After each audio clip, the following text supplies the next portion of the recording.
Bring in Kiyana because we talked about other areas that have seen nonstop storms, and it doesn't take long. It can be just one powerful storm, and it can really create a lot of damage at the surface. Yeah, that's been the case in northwestern Indiana. I mean, we've been looking at a power outage that's been in place for the last almost 2 weeks. Oof. So communities there are still reeling from just one storm that really packed a punch back on early August 11th. That one storm produced winds up to 100 miles per hour. And in Gary, Indiana specifically, well, that led to power outages for more than half of the city's residents. Here's a look at that storm. And as it moved through Indiana, it eventually even became a derecho. So we had big winds spreading hundreds of miles out across the region. I'm going to go through the timeline. As I mentioned, August 11th was the start date of that storm. And during the early morning hours, we're talking 7 a.m., we had some severe storms that were rocking parts of Iowa. A 75-mile-per-hour wind gust reported there. Wasn't long for the National Weather Service to pick up on that. They actually put out a severe thunderstorm watch for Indiana nearly 10 minutes later. So they knew that this storm had the potential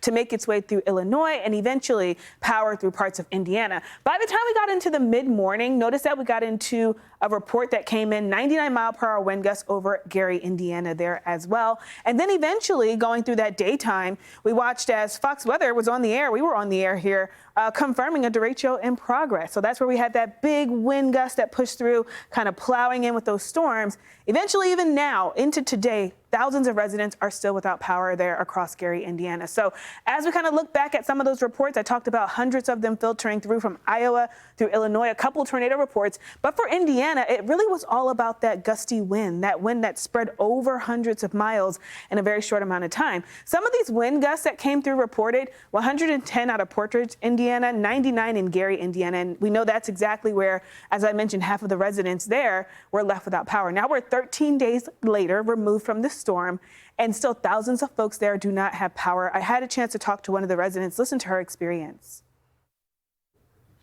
I had no idea that it was going to be that bad. I actually was in Portage.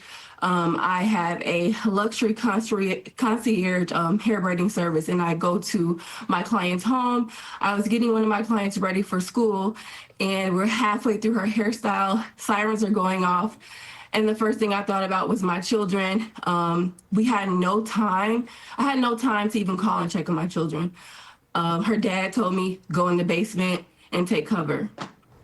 So that storm came in quick, and it caught a lot of people off guard. Now, here we are 13 days later with thousands of folks still without power in northwestern Indiana, in Gary, Indiana, to be exact, Lake County. This has been an improvement over the course of today. I will say that last 24 hours, we were stuck in that 20,000 customers without power. So we are seeing improvements. The thing here, Steve, is that from here on out, if we get into tomorrow and a lot of those folks that don't have power now still do not have power, they're sitting in the dark for 2 full weeks.